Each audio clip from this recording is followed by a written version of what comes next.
अस्सलामु अलैकुम वरहमतुल्लाह। सामीन इकराम, मैं आपको बताऊंगा ईदुल अज़हा यानी बकरा ईद की नमाज का तरीक़ा।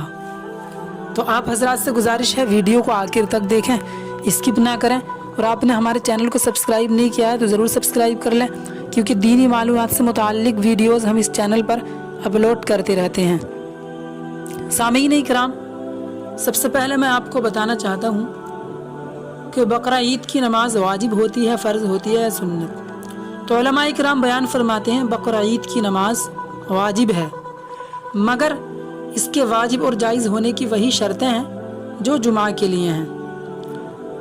और बकरा ईद की नमाज का वक्त कब से कब तक होता है ये भी आप जान लें। चाहे ईद उल फितर की नमाज हो उसका वक्त भी यही रहेगा।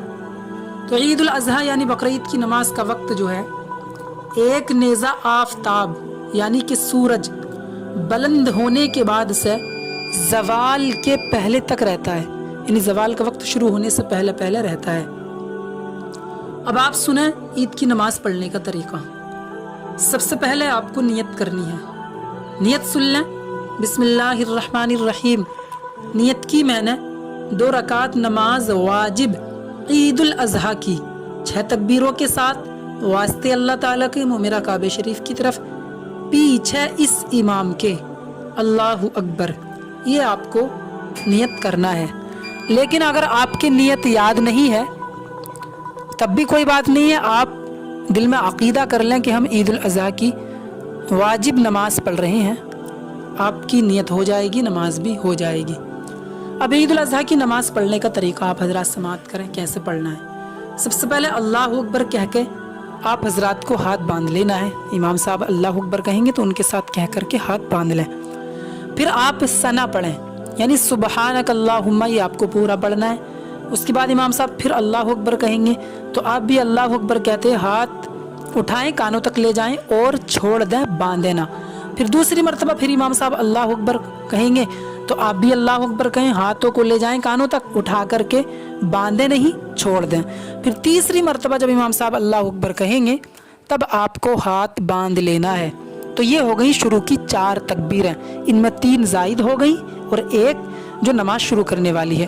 यानी सबसे पहले जो नियत के बाद अल्लाहु अकबर कहेंगे वो तकबीर कह कर आपको हाथ बांधना है। फिर बाद में जब 3 तकबीरें कही जाएंगी तो उनमें 2 पे आपको हाथ उठाकर कानों तक छोड़ देना है और 1 पर तीसरी बार जब कहेंगे इमाम साहब तो हाथ बांध लेना है। फिर इमाम साहब क़िरात करेंगे, रुकू में जाएंगे, सजदे में जाएंगे, 1 रकात मुकम्मल हो जाएगी। फिर दूसरी रकात के लिए उठेंगे, फिर आप इमाम साहब की क़िरात को समाअत करेंगे, यानी इमाम साहब अल्हम्दु पढ़ेंगे, उसके साथ कोई सूरत मिलाएंगे। फिर उसके बाद इमाम साहब अल्लाहु अकबर कहेंगे तो आपको रुकू में नहीं जाना है, बल्कि आपको कानों तक हाथ उठाना है और अल्लाहु अकबर कहते हुए हाथों को छोड़ देना है। फिर दूसरी मरतबा इमाम साहब अल्लाहु अकबर कहेंगे, फिर कानों तक हाथ लेकर के जाएँ आप और छोड़ दें। फिर तीसरी मरतबा इमाम साहब अल्लाहु अकबर कहेंगे और कानों तक हाथ लेकर के जाएंगे और छोड़ देंगे और आपको भी छोड़ देना है। जब चौथी मरतबा इमाम साहब अल्लाहु अकबर कहेंगे तब आपको नियत बांध लेना नहीं है, ना ही कानों तक हाथों को उठाना है, बल्कि अल्लाहु अकबर कहते हुए सीधा आपको रुकू में चला जाना है। फिर बाकी नमाज जैसे अदा करते हैं इस तरह से ही आपको नमाज अदा करना है। फिर उसके बाद आप खुतबा ज़रूर सुनें। ईद उल अज़हा का जो खुतबा पढ़ा जाएगा उसको तवज्जो के साथ समाअत करें, बहुत सवाब है उसके समाअत करने में। और उसके बाद दुआ ज़रूर मांगें, क्योंकि ये ख़ास दिन होता है और अल्लाह तबारका व तआला की बारगाह में इस दिन यानी ईद उल अज़हा के दिन पर दुआएं कबूल की जाती हैं। तो आप जो भी दुआ मांगेंगे इंशाअल्लाह इब्राहीम खलीलुल्लाह अलैहिस्सलातु वस्सलाम की बरकतों से वो दुआ कबूल होती नज़र आएगी। अल्लाह पाक हम सभी को अमल करने की तौफीक अता फरमाए। ईद उल अज़हा के बिलखुसूस फ़ीज़ व बरक़ात से माला माल फरमाए।